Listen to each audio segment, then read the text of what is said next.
First trade natin for March 14 is si Near USDT. So tingnan natin kung itatouch tong malakas na drop na to. Pero tina-target ko tong mga spike nito pababa. Ayan. So 1:3 lang. So tingnan natin.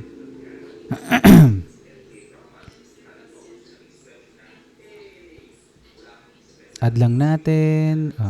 1:3 pala, no? 1:3. Teka. Set ko lang na 1:3 to. Ayan.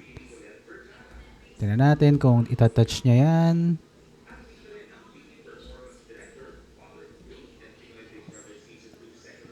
Okay. So Friday ngayon, hintayin na lang natin to tomorrow. Tapos yung result siguro, hintayin ko muna mag-Lunes. Okay. Pero yun, stop. Ano pa rin, yung crypto naman kasi kahit weekdays, ay kahit weekend, andyan naman yun eh. Okay? So yung first trade is si Near USDT, hanap pa tayong dalawa. Trade natin is si XLM USDT. Tingnan natin to. Lagyan natin ng, bakatan natin ng limit orders to. 1:3 lang. Tingnan natin, okay lang ba? 1:3. Yan. So, basically, yun lang din. Tingin ko, sana dito lang siya liquidate ng orders bago siya bumaba. Dito sa support level. Very tight lang yung cut loss. Sana wag na siyang i-touch. Okay? So, hanap pa tayo ng last trade for tonight. So, meron tayong last trade. So, tinitingnan natin to si Pengu USDT. So, mag-place tayo ng trade dito sa strong level na to. Let's see, baka bumaba siya eh. Kung i-touch muna, tapos bumaba siya.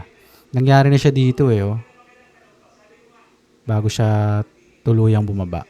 Pero tingnan natin, try natin to. Naka-risk management naman tayo eh. Yan. Sana naman mag-close yung week ng tayo. Profit tayo, konti. Konti lang, boss. So, ayan. So, kompleto na yung ating 3 limit orders for tonight, March 14. So, yung una natin is si Near USDT, XLM, tapos si Pengu USDT. Alright, tingnan na lang natin yung result nito tomorrow.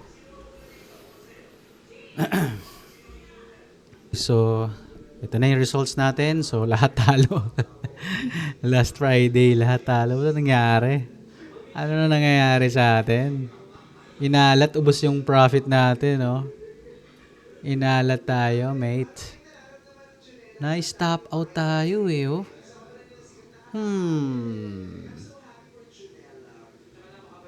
Bakit ganun?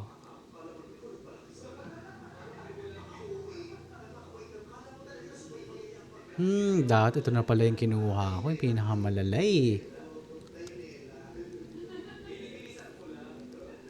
Ayan, so talo yung first trade, Near USDT, tinama yung stop loss natin.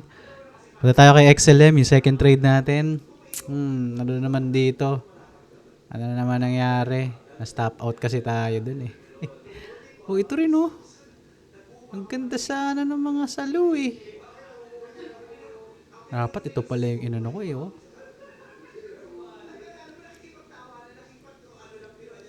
XLM, so okay naman sana pero mali yung mga salo natin ng mali yung mga salo natin ng yung mga entry natin. Sumunod naman is si Pengu USDT, last trade. Talo rin tayo rito, boss. Dito tayo, oh. Ito GG talaga. Wala, natalo talaga. Pero nag-react dun yung price eh, oh. Hindi na lang talaga siya tumuloy pababa. So tingin tayo ng 3 coins ngayong gabi ulit. Bawi tayo. Marami tayong matututunan talaga.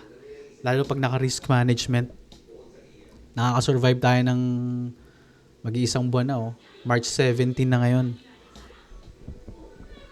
Para sa akin, yung mga dati kong ginagawa, wala pang wala pang isang linggo, ubos na yung capital ko agad. Ngayon, tumatagal na tayo dahil sa risk management. So, yun yung importance talaga. Ang ganda. Anyway, hanap tayo ng tatong coin. Sana makabawi tayo this week. Lunes ngayon. Bawi tayo.